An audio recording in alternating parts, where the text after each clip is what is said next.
Road ഷോകൾക്കെതിരെ മുൻ police മേധാവി doctor TP. Senkumar. Road ഷോകൾ പൊതുജനങ്ങൾക്ക് യാത്രാ ബുദ്ധിമുട്ടുണ്ടാക്കുമെന്നും വിവിഐപികൾ നടത്തുന്ന റോഡ് ഷോകൾക്ക് സുരക്ഷാ വെല്ലുവിളിയെന്നും സെൻകുമാർ മാതൃഭൂമി ന്യൂസിനോട് പറഞ്ഞു. ലവ് ജിഹാദിനെ കുറിച്ച് ആർ ശ്രീലേഖ പറഞ്ഞത് യാഥാർത്ഥ്യമാണെന്നും ടി.പി. സെൻകുമാർ പറഞ്ഞു. മുൻ DGP ടി.പി. സെൻകുമാർ ഇപ്പോൾ മാതൃഭൂമി ന്യൂസിനൊപ്പമുണ്ട്. അദ്ദേഹം ഒരു ഫേസ്ബുക്ക് പോസ്റ്റ് ഇട്ടിരുന്നു. അതായത് രാഷ്ട്രീയ പാർട്ടികൾ നടത്തുന്ന റോഡ് ഷോകൾ അത് ജനങ്ങൾക്ക് ബുദ്ധിമുട്ടാണ്, അല്ലെങ്കിൽ അത് വോട്ട് കുറയ്ക്കുമെന്നുള്ളതായിരുന്നു ഇട്ടിരുന്നത്. എന്തുകൊണ്ടാണ് അങ്ങനെ ഒരു പോസ്റ്റ് ഇടാൻ അഭിപ്രായം പറയാനുള്ള കാരണം? ഇതിപ്പോൾ റോഡ് ഷോകൾ എനിക്ക് തോന്നുന്നു 1901 ആരംഭത്തിലാണ് തുടങ്ങിയത്. അതിനുശേഷം വാഹനങ്ങളൊക്കെ കൂടുതലായതിനു ശേഷമാണ് അത് കൂടുതലുണ്ടായത്.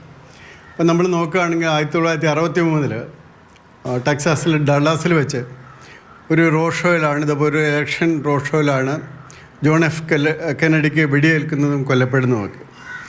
പിന്നീട് റോഡ് ഷോകളെപ്പറ്റി നമ്മളൊരു അവലോകനം നടത്തുമ്പോൾ അത് ഒരു ക്രൗഡിനെ എൻട്രാൾ ചെയ്യിക്കാനും ഒക്കെ ആയിട്ട്, ആവേശഭരിതരാക്കാനും ഒക്കെ ആയിട്ട് കൊള്ളാം എന്നൊക്കെ ഉണ്ടെങ്കിലും അതിന് കുറേ നെഗറ്റീവ് ആസ്പെക്ട്സ് ഉണ്ടെന്ന് കണ്ടുപിടിച്ചിട്ടുണ്ട്.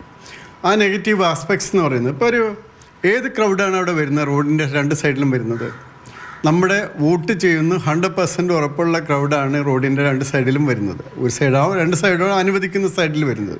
ഒരു 4 ദിവസം മുമ്പ് ഞാൻ കാട്ടാക്കട പോയിട്ട് PK കൃഷ്ണദാസ് ജിയുടെ ഒരു ചെറിയ റോഡ് ഫ്ലാഗ് ഓഫ് ചെയ്തു. ഒരു ചെറിയ ബ്ലോക്ക് ഉണ്ടായി.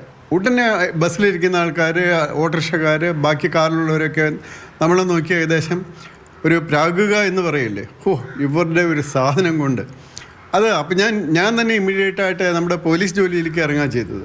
ഫ്ലാഗ് ഓഫ് ചെയ്യുന്നതിന് പകരമായിട്ട് ഞാൻ നമ്മുടെ ആൾക്കാരെല്ലാം ഒരു സൈഡിലേക്ക് മാറ്റുകയും ക്രൗഡ് വാഹനങ്ങളൊക്കെ കടന്നു പോകാൻ സൗകര്യം ഉണ്ടാക്കുകയും ചെയ്തു.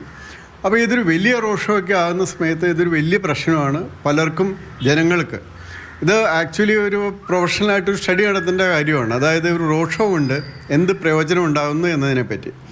അപ്പോൾ ഞാൻ മനസ്സിലാക്കുന്നത്, എൻ്റെ ഒപ്പീനിയൻ എന്ന് പറയുന്നത്, റോഡ് ഷോ കൊണ്ട് കാര്യമായിട്ടുള്ള പ്രയോജനങ്ങളൊന്നും ഉണ്ടാകുന്നില്ല എന്ന് മാത്രമല്ല, അതിൻ്റെ നെഗറ്റീവ് ഇമ്പാക്റ്റ് വളരെ കൂടുതൽ ഉണ്ടാകുകയും ചെയ്യുന്നു. ആ നെഗറ്റീവ് ഇമ്പാക്റ്റ് എന്ന് പറയുന്നത് ന്യൂട്രലായിട്ടുള്ള വോട്ടേഴ്സ് കുറേയധികം പേര് എതിരാകി പോകാൻ അതിന് ഇടവരുന്നുണ്ട്. കഴിഞ്ഞ ദിവസം ആർ ശ്രീലേഖ ഒരു പരാമർശം നടത്തിയിരുന്നു ലവ് ജിഹാദുമായി ബന്ധപ്പെട്ട്.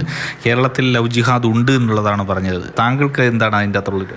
അതുണ്ട് എന്നുള്ളൊരു വാസ്തവമാണ്. നമ്മൾ വേറെ ആരെയും സൂചിപ്പിക്കാൻ നോക്കിയിട്ട് കാര്യമില്ല. അത് നോക്കിയാൽ മതി. ഏത് കമ്മ്യൂണിറ്റിയിൽ നിന്ന് ഏത് കമ്മ്യൂണിറ്റിയിലേക്ക് മാറ്റം നടക്കുന്നു, അവിടെയെല്ലാം മതം മാറ്റം നടക്കുന്നുണ്ടെന്നുള്ളതാണ്. പരസ്പരം ഇതുകൊണ്ട് സമ്മതത്തോടെ നടക്കുന്ന മതം മാറ്റങ്ങളില്ലാത്ത അതായത് വിവാഹത്തിന് ശേഷവും അവരുടെ ഇഷ്ടമനുസരിച്ച് ജീവിക്കാൻ സാധിക്കുന്ന വിവാഹങ്ങൾ എങ്ങനെയും ട്രാപ്പ് ചെയ്ത്, ആ ഒരു സ്ത്രീയെ കണ്ടെത്തി ട്രാപ്പ് ചെയ്ത് അവരെ വിവാഹം ചെയ്ത് അവരെ കൊണ്ടുപോയി മതം മാറ്റി ആ ഒരു ഹാരത്തിലാക്കി ചാക്കേട്ടിലാക്കുന്ന സംവിധാനത്തെയാണ് നമ്മൾ ലവ് ജിഹാദ് എന്ന് പറയുന്നത്. അപ്പോൾ അതുകൊണ്ട് ഇറ്റ് ഈസ് എ ഫാക്ട്. ഇതിനെ പറ്റി അന്വേഷിച്ചിട്ട് കേന്ദ്ര ഏജൻസികൾ തന്നെ ഇല്ല എന്ന് കണ്ടെത്തി. അതാണ് പറയുന്നത്. ലവ് ജിഹാദ് എന്ന് പറയുന്ന അങ്ങനെ ഒരു സംഘടനയില്ല. അതാണ് പറയാൻ പറ്റുക.